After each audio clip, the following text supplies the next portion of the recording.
Hi குட்டீஸ்லே, எப்படி இருக்கீங்க? இன்னமா நாம் பேச்சு பேசும் மேசையை குறித்து கேட்க போகிறோம். ஆமாம், அது ஒரு மேசை தான். ஆனால் அது பேசும் மேசை. வாவ்! அது என்ன பேச போகிறது, எப்படி கதைகள் சொல்ல போகிறது, எல்லாத்தையும் இப்போவே தெரிஞ்சுக்கலாம் வாங்க.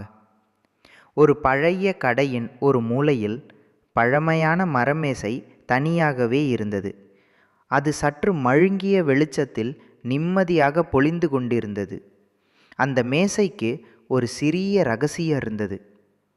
அந்த மேசை ஒவ்வொரு நாளும் மகிழ்ச்சியுடன் சிரிப்புகளை கேட்டது. அதை சுற்றி சிறு பசங்களும் பாப்பாக்களும் வரைந்து விளையாடி மகிழ்ந்தனர். அந்த நாட்கள் இனிமையான நினைவுகளாகவே மாறின.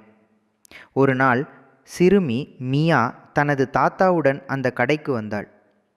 அவளது கண்கள் ஒளிர்ந்தன. அந்த மேசை அவள் பார்த்தவுடன் அது திடீரென ஒரு சிறிய ஒளியை வீசியது.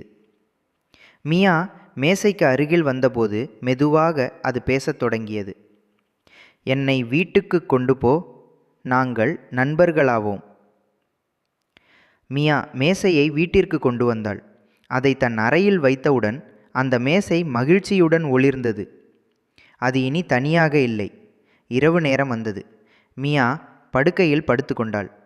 மேசை ஒளி வீசி வானத்தில் கோட்டைகள், நட்சத்திரங்கள் எல்லாம் தோன்றின.